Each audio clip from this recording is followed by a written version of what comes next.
All right, what's up, AP Physics? It's time to get into AP Physics 2. We're going to start with fluids and fluid mechanics and how fluids work as far as their motion and the forces involved and all that fun stuff. So we're going to jump right into it here. We're going to start AP Physics 2 with our first unit that is fluids, statics, and dynamics. Got our big ideas per college board. We got big idea 1, big idea 3, and big idea 5 here. You can pause and read those if you feel the need, and think about how, right, all these things are going to kind of interact with each other as we keep going, and think back to different systems and that we covered in AP Physics 1. But I think we're just going to jump right into our topic for the day. So first, we're going to define what a fluid system is. This is anything involving the flow of a material, flow being an important word. Flows are affected by things like density and viscosity and surface tension. That's all something that can affect the fluid system. But what makes this really interesting is it's not just liquids, it's gases also. All right, both liquids and gases do flow. And so we've got things like water over here flowing out of a pipe and into a stream or something, but we've also got air moving around the planet. And this causes stuff like weather and all that fun stuff, right? So things to consider there is it's not just liquids moving, it's gases also. Gases just happen to be a little less dense, that first word given to us there. And so they can move about a little bit easier. But they still stay on the planet. They just move and flow around above liquids because they're less dense. So both liquids and gases considered fluid systems. Really, anything without a set solid structure, i.e. solids, is going to be considered a fluid system. Now, speaking so heavily of density, it's important that we address that. So quick, first answer that comes to mind, what weighs more, a pound of bricks or a pound of feathers? I probably can't trick you with this. I'll probably even use this in class already at some other point, but it is a trick question. They have different densities. They just happen to have the same weight because I'm asking you what weighs more, and it's a pound in both cases. Now, first, you're mad at me because I'm not using metric units, and that's appropriate. You should be mad at me for that. But more importantly, what I want to point out is the difference in volume there, and thus the difference in density. Density is mass per unit volume. Our standard units are kilograms per meter cubed. And so those are the standard units that we used for density and for mass previously. We will get into some spots where we'll have volume be things like liters, milliliters, stuff like that, but that'll come up as we get there, okay? So standard units, SI units, density, kilograms per meter cubed. This is important because as we go into fluids, we have pressure put on us. So we need to think about the pressure that exists here as we have dense materials surrounding different objects, all right? So pressure being force exerted, over a given area.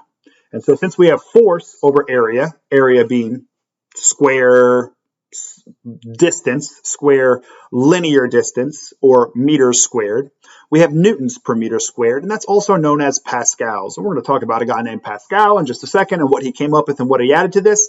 But it's important that we understand that fluids exert pressure on anything that's immersed in them.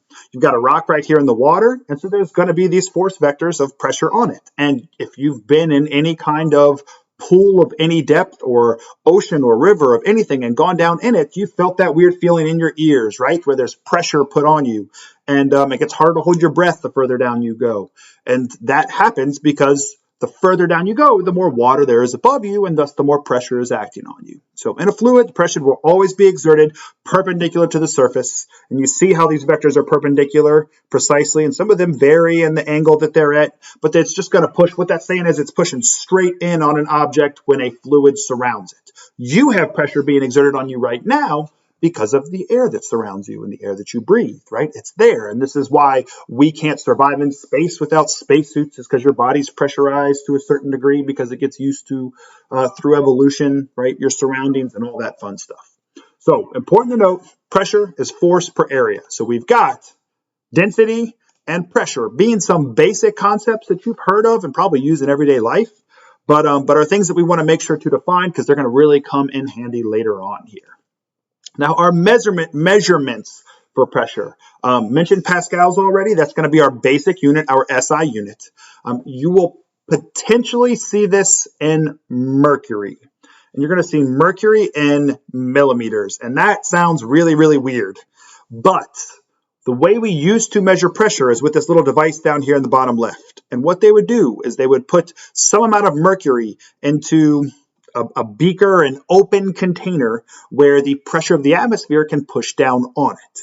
What would happen then is with a vacuum inside a tube that the pressure could rise up within, the pressure of the atmosphere pushes down where it shows this atmospheric pressure pushing down on the mercury, and some amount of the mercury would rise in the tube up into this vacuum space.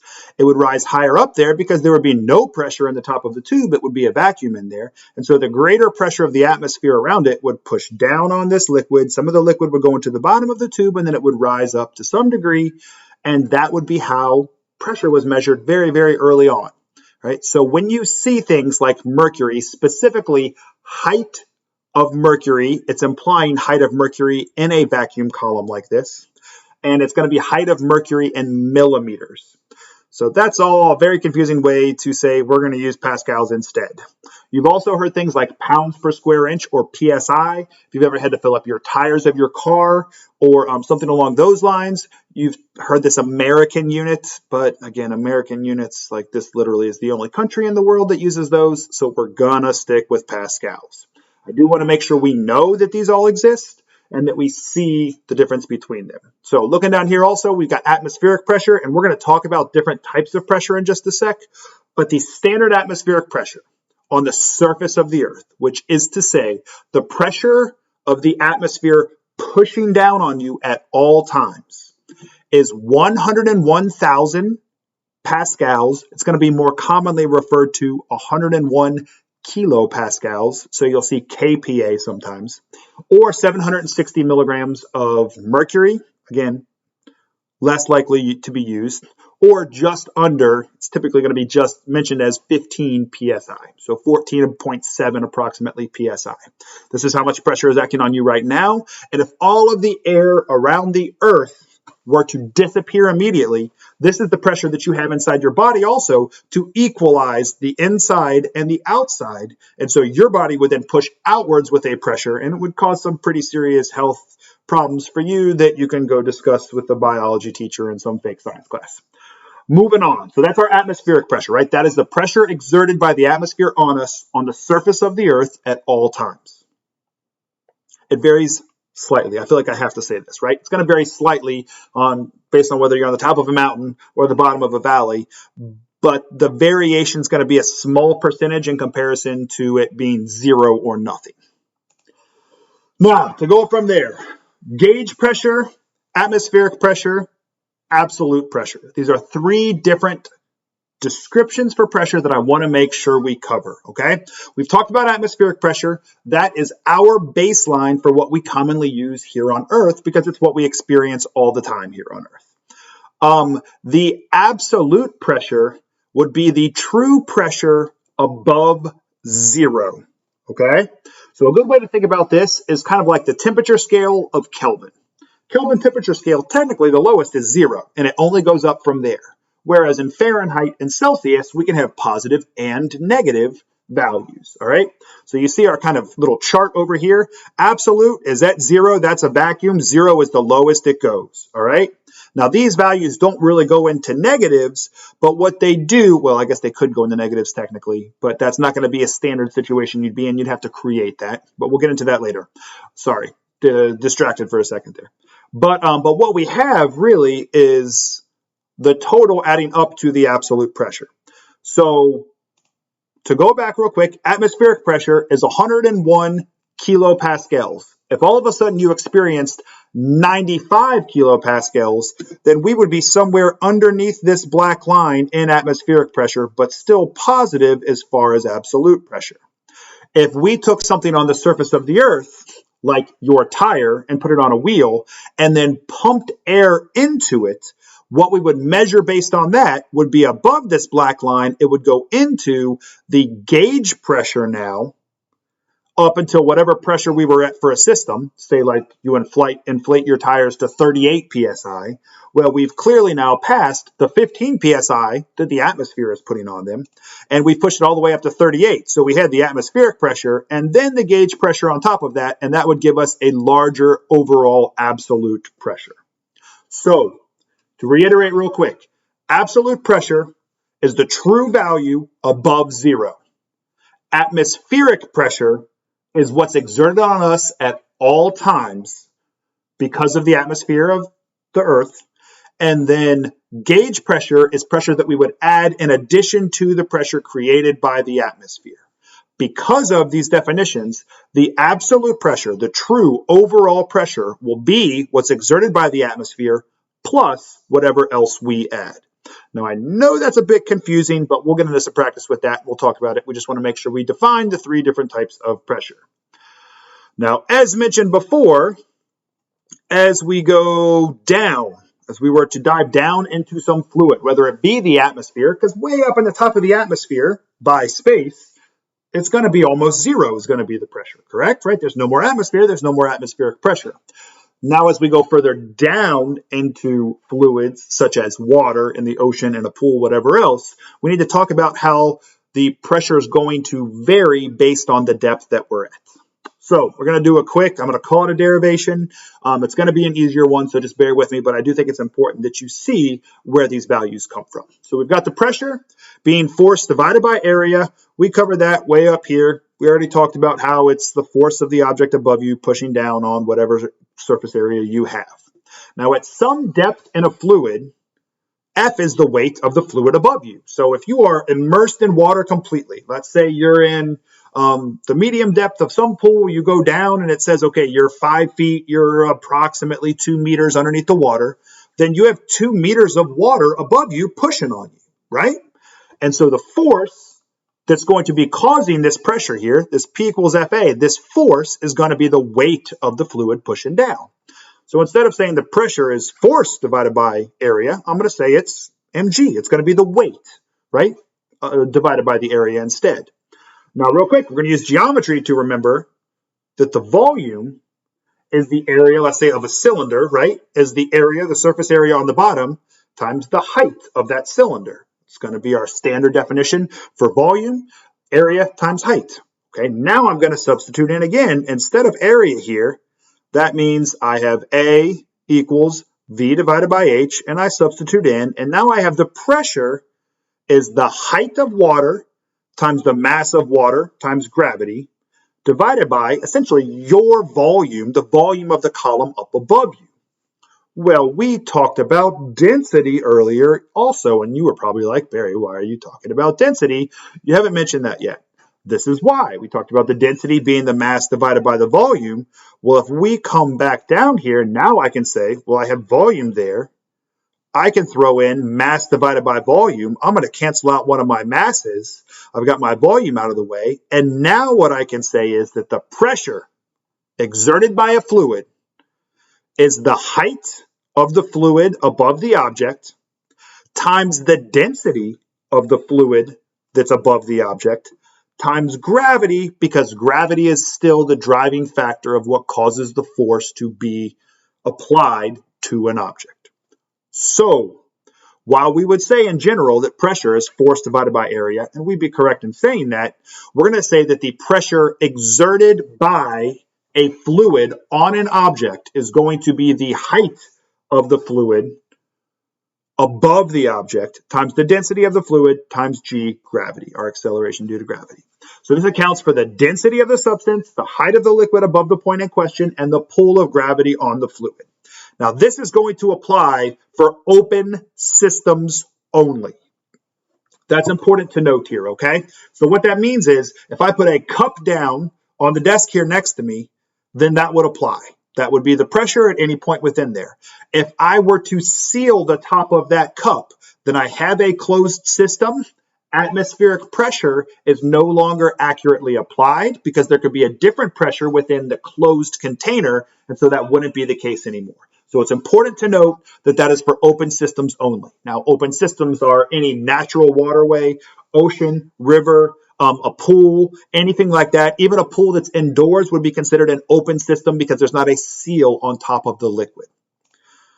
And so what we get here is like depth within the water. Now, if we were to go further down in the water, we're going to feel a greater pressure. You're going to feel that force exerted on your area, on your surface area to a greater degree because there's more weight above you. That height or the depth in this case, increases as you go down, and that's what we're looking at, a higher pressure lower down there.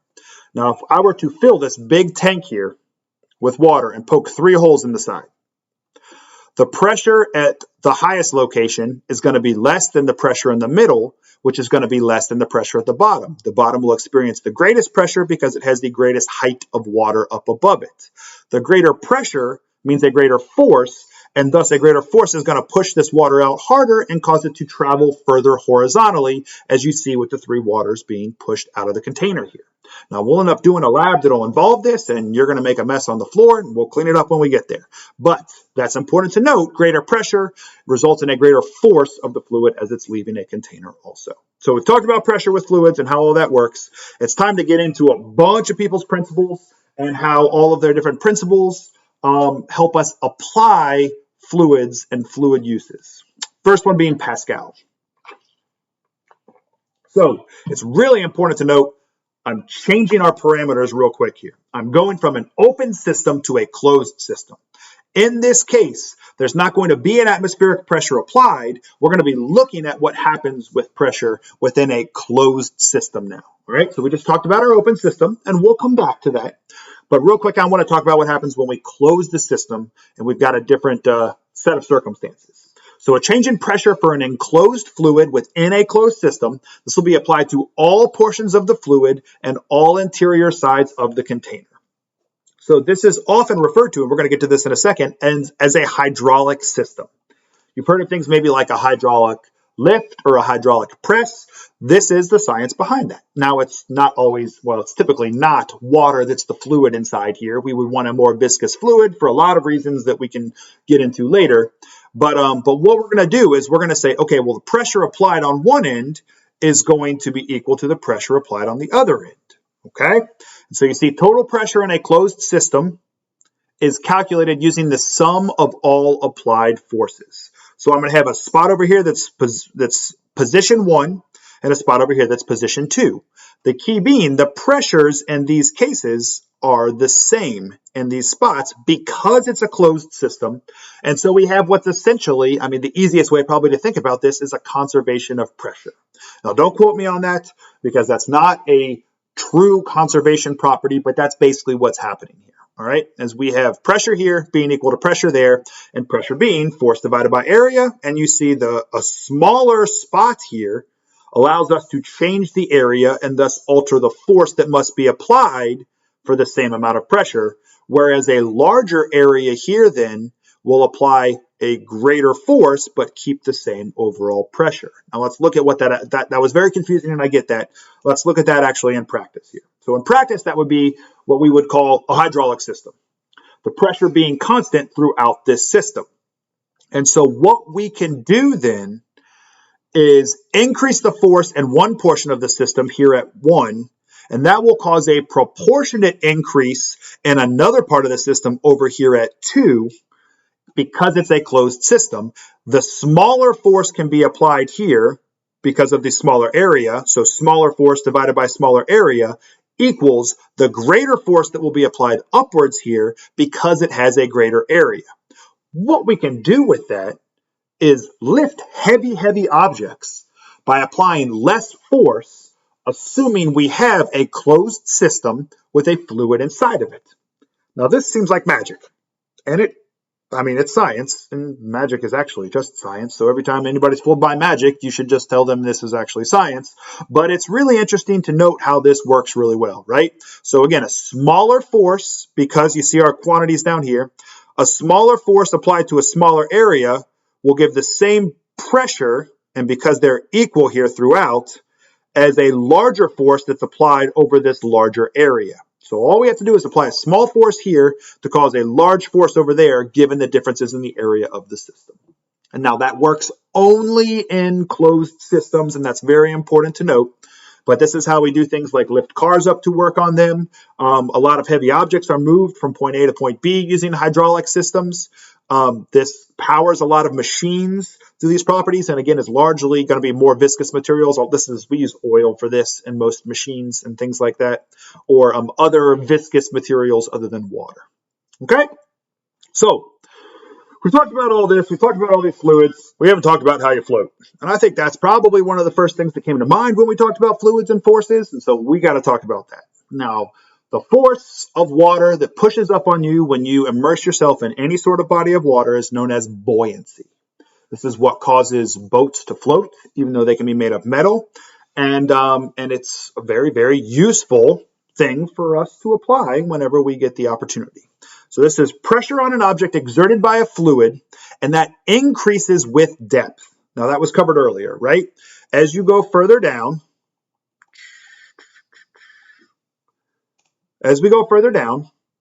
we have more mass of water above something, and so the pressure being exerted will increase, right? Because of this, the fluid pressure on the bottom of a submerged object will be greater than the pressure on the top. So we got a can of beans here.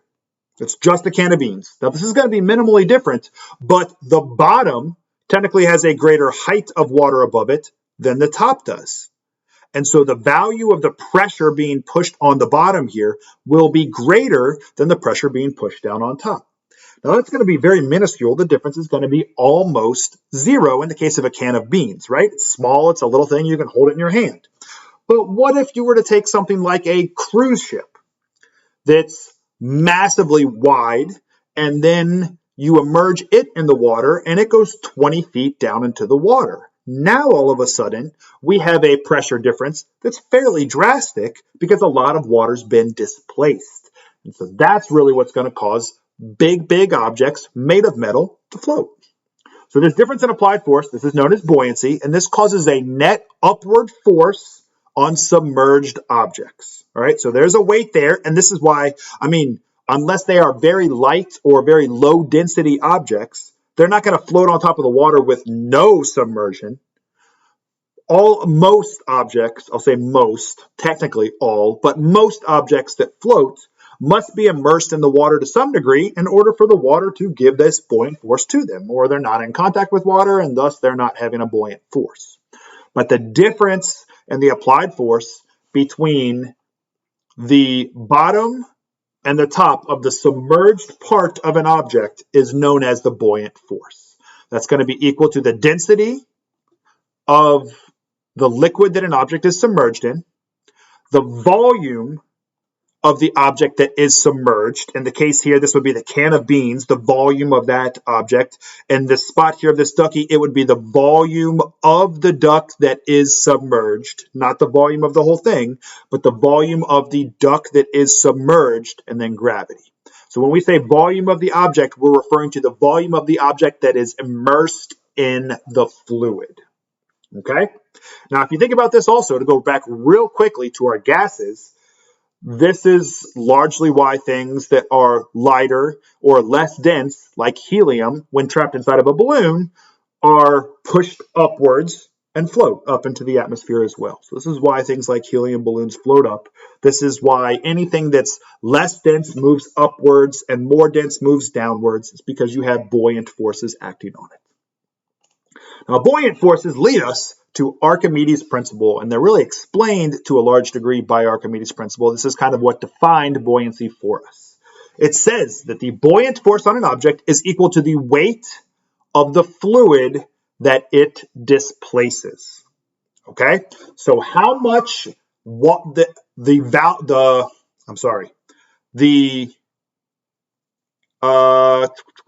amount of force being applied buoyantly upwards on an object that's submerged is going to be the same as the weight of the water pushed out of the way as the object rests in the fluid. All right, now I know that's a lot right there, okay? So let's look real quick at this little spot down here. We have, it's a 6-pound object, right? And it's weighing 6 pounds on the scale. The water is filled all the way to the point that it will spill out if we submerge an object in it. We submerge this object down some depth that we don't know. It's in this water. This water, it's not to scale, we'll say. We can say it's 100 feet in this water. Regardless of how deep it is, that's irrelevant. What we know is once this goes in, it pushed out 4 pounds of water. That's how much water was pushed out of this total amount of liquid when this object was submerged. That 4 pounds then is equal to the buoyant force on the object that is submerged. So now this object would feel as if it only weighs 2 pounds because there's 6 pounds of force of gravity pulling it down, but 4 pounds of buoyant force being pushed up on it because it's submerged in the water. This is why you feel lighter in the water. Okay? So, important to note there. Same thing is true with boats and how far boats can be submerged in the water. And higher density water, like the ocean, and it's higher density because it's got other materials in it instead of just H2O, is going to have a greater buoyant force because of more density than a river or freshwater, really, that's going to have a lower density to it and thus less buoyant force, and so an object will sink down further. This is why a lot of ships are designed specifically for fresh or salt water. Now, there's also factors like you want to make sure it doesn't rust as much in the salt water and things like that, but it's actually going to sit at different levels in the water, and that can be really important, specifically on long journeys when you might want to know how deep the water you're traveling in is and how far down you're going to be submerged, right?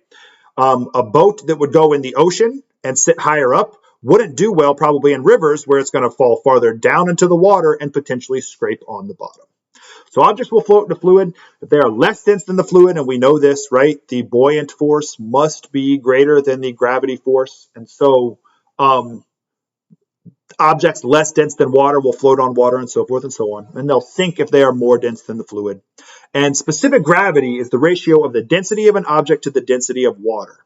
Objects that are more dense than water will have a specific gravity over 1 and thus sink. Objects that are less dense than water will have a specific gravity less than 1 and thus float. And so we see again here an object displacing some amount of water, and thus that would be the buoyant force acting up on it. And the same thing here. Now, in this case, we're not actually sending this water out. We have a 10 kilogram object that's going from 10 kilograms of weight, based on the scale that it's being dropped with, to 6 kilograms, which tells us we have a 4 kilogram buoyant force.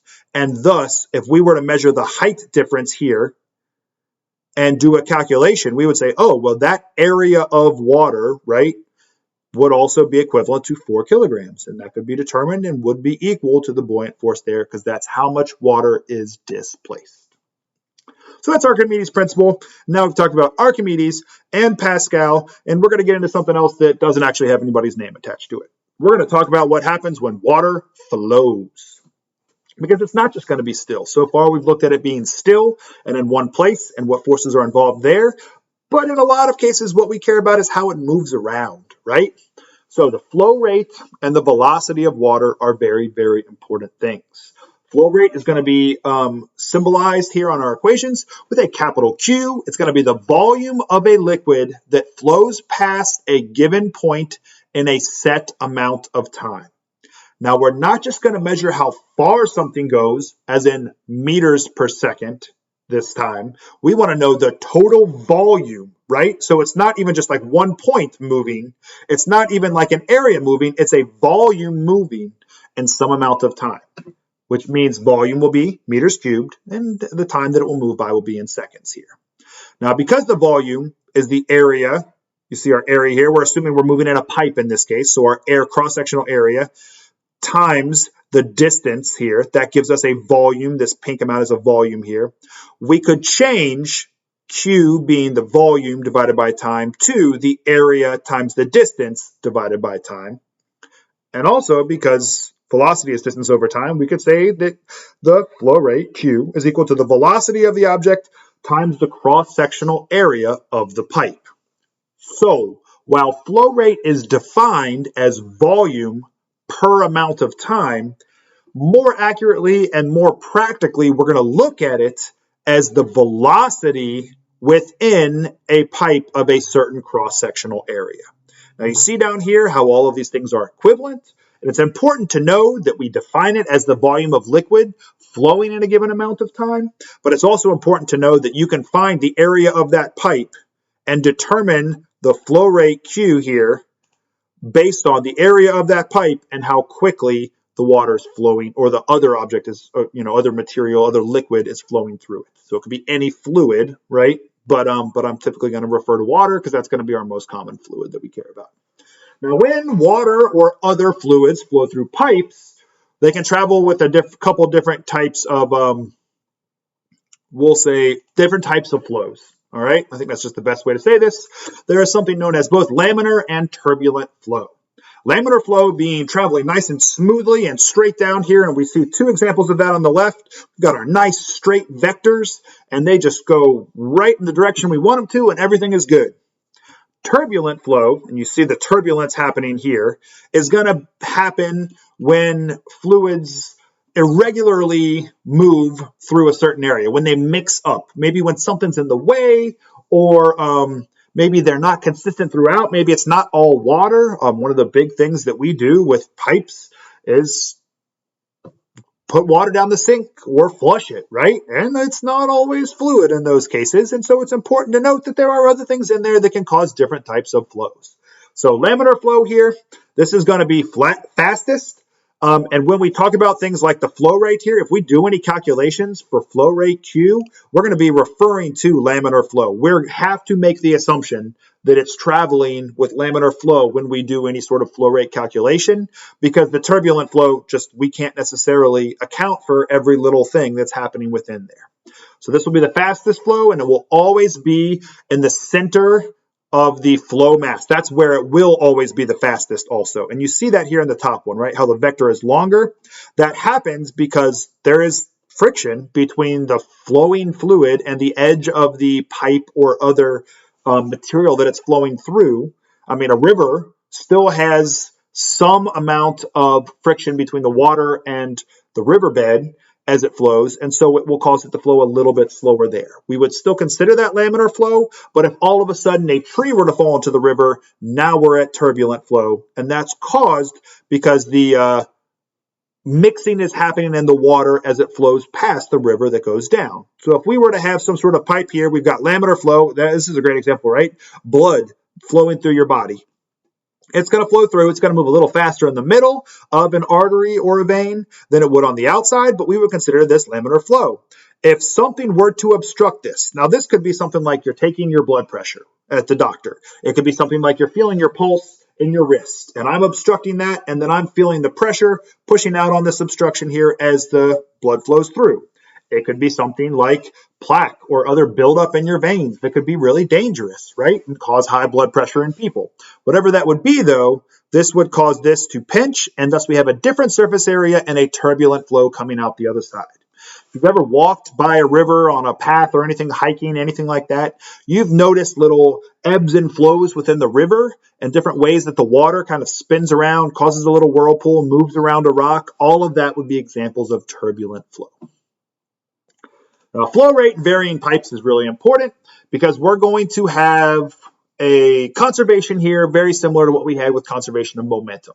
Flow rate is going to remain constant through closed systems. Now, that's important, through closed systems. If you have an open system, water can enter or exit the system. Pressure differences could be exerted on the system, and that might change things up a little bit.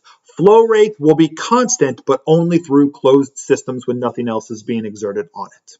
If any of the dimensions within that system change, then the other components of flow rate will also be affected. So if the flow rate here at 1 is constant to the flow rate at 2, but the area here at 1 is greater than the area at 2, we can say the velocity at 2 will be greater than the velocity at 1. And that's just because the rest of this is held constant. And so if you think about that, you got this much water and all of a sudden it's pushed into this much space. It's got to go faster to keep the water that's coming in behind it flowing at the same rate. We do this and utilize these principles as we construct things like sewer systems or like piping systems through your house or anything else. Again, the pipes that feed water to a pool, whatever you want to think about it. If you don't want to think about a sewer system, that's fine. A stormwater system, something like that. Well, stormwater is not a great example because it's open, right? So it wouldn't be a closed system. So we'll say sewer systems or other closed piping systems. The total flow rate is conserved even if there's branches. Like here I have 1, 2, and they feed into 1. So this is not necessarily going to be it's not going to be just a change overall here, an immediate change that's going to be very obvious in the velocity. We also need to consider the branches going in. So what I would have here is this would total be Q1, and this would total be Q2. I would have to do my branches here being 2, the areas of each and the velocities of each, and that would be set equal to the 1 branch here and its area, and then the velocity there. And so N is the number of branches, and A is the total cross-sectional area of the branches. The branches aren't the same size. You do need to add up the flow rates on each side. So 1 there, put it all together to equal this one over here. And I've got a quick example for you. So I'm going to read through the example. I'm going to have you pause and try it real quick, and I do highly suggest you try this, and then I'll show you the solution in a second. We've got water flowing through a 150 millimeter diameter pipe at 0.02 meters cubed per second. Now note, that's Q, right? Q1 here, Q, not the velocity. The actual flow is 0.02 meters cubed per second through this 150 millimeter diameter pipe. It reaches into 2 smaller pipes, one of diameter 50 millimeters, one of diameter 100 millimeters. Okay? If the average velocity in the 50 millimeter pipe is 3 meters per second, the average velocity is 3 meters per second. Note, you're going to have to do some conversions here also to turn millimeters into meters squared. Determine the velocities and flows in all 3 pipes. You could already find, given the diameter here, the velocity at the beginning. So you would have Q and V and A all here. Since you're given the velocity here for the 50 millimeter pipe, you have V and you have A. You could find Q here as well. It's asking you to find that for 3. So first thing you'll want to do is find the velocity in pipe 1, like I just mentioned, using the given flow rate. Then you'll find the flow rate in pipe 2, find Q in pipe 2 using the information that's given to you. And finally, you'll find the velocity in pipe 3, and thus then the flow rate in pipe 3 given that velocity. Again, highly suggest you pause quickly here, you give these a shot, and I'll show you the answers in a sec. Just jot them down wherever you can. I'm having you pause right now. 3, 2, 1. All right, we've paused, we've solved for these, some quick solutions here for you, as well as the calculations necessary to complete these. All right, I think that that's important to note, and hopefully you gave that a try, and I'm just going to keep us moving here. So now we've got branch sizes. The reason that we've got some changes here is because we have something external happening when we are moving from a larger to a smaller pipe or a smaller to a larger pipe. Mainly, the big piece here is the larger to a smaller pipe. And you see this right away here, right? So moving from a larger cross-sectional area pipe, bigger one here, to a smaller cross-sectional area pipe. We've got all the little snarky remarks, and they're moving faster here in V2. Yay, wee. But this will cause an increase in kinetic energy despite a constant conserved flow rate. So we said the flow rate, Q1 here, equals Q2, and that's true, right? Now, the kinetic energy of this fluid here will not equal the kinetic energy here, and that is because the actual walls of the pipe here are doing external work. They are doing work to force the fluid into the smaller cross-sectional area. Okay, I'm going to say that again. When we go from the wider cross-sectional area and the bigger pipe down to the smaller one, these slanted lines, the area where it goes from wide to narrow, is actually doing work on the fluid to force it into that smaller cross-sectional area. So this causes an increase in kinetic energy, and it results from the walls of the pipe doing work on the system. So the work done by the walls is going to be the final kinetic energy minus the initial kinetic energy. And this is why things like pipes can break down over time, because eventually, let's say the material here gets too weak to continue to do this work, then the fluid's going to break through it and break this pipe. Okay? And so that's why that might happen. And really, it's the structure of the piping system that does the work in the end. All right? So one last piece to this unit. I'm going to jump us now to Bernoulli. Bernoulli is kind of the epitome of this unit and everything we're really looking for here. And Bernoulli's equation explains the relationship between pressure and velocity of flowing fluids. So we're going to consider not just the velocity in the cross-sectional area as it flows through a pipe, but also the pressure within those spaces. What this really is conservation of energy applied to fluids, okay? And so instead of saying, okay, the mechanical energy is going to be constant unless work is done, now we're going to say, which the mechanical energy, like we talked about before, would be the kinetic energy and the gravitational potential. Now there's three things that are going to be constant at all spots along a pipe, okay? The pressure in the pipe, and then we've got 1/2 times the density of the fluid times the velocity squared of the fluid. And this is kind of like the kinetic energy of a flowing fluid, the energy of its motion. And then we also have to add to that the density of the fluid times gravity times height, which is very much like the potential gravitational energy of the fluid.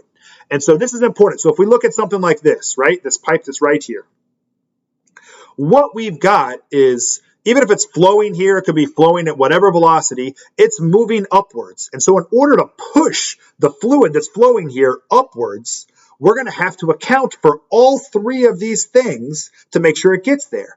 If I have a fluid that's flowing 1/2 rho v squared here down at the bottom, and this height is too great, that flow is not going to be enough to get the water to travel up to the higher part, right? This is really important because these systems typically travel through the ground and then go into your home. So we want to make sure you can turn the faucet on and get water. So we need to make sure that Bernoulli's equation is given enough conservation of energy through these fluid systems to allow for that water to get into your house.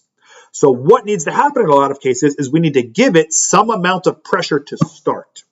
Now, you can maybe think real quickly about what gives water this pressure to make this work.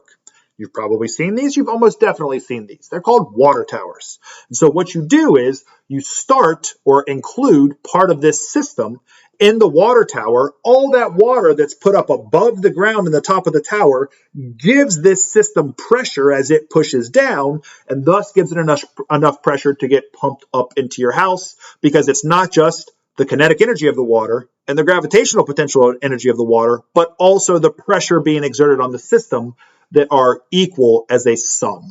All right? So the Bernoulli effect here being the lowering of fluid pressure in regions where the flow velocity is increased. And so as one thing goes up, the other goes down is essentially what that's saying. That's known as the Bernoulli effect. So here we take a little bit of a closer look at overall Bernoulli's principle and the full theory. And so this is to say at location 1 and location 2, the sum of these three values are equal. P being, again, the static pressure, right, the fluid pressure that's exerted on it from the system as a whole. Rho being the density of the flowing fluid, as we've talked about. G, if we don't know what G is at this point, I give up, so I'm not even going there.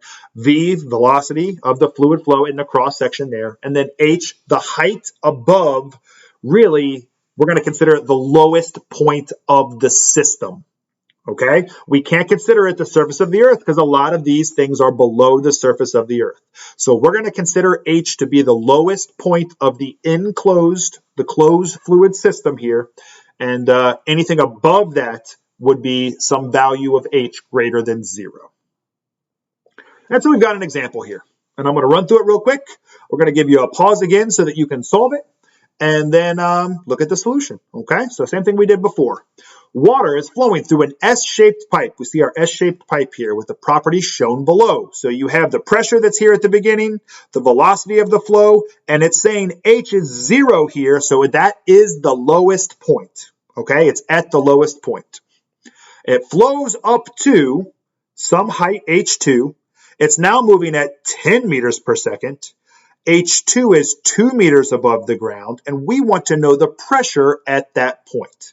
We're going to use Bernoulli's equation to try to solve for that. So what pressure is it exerting on the pipe at position 2? Okay, that's what we're looking at. Go ahead and pause, see if you can solve for that. Cue Jeopardy music. 3, 2, 1. All right.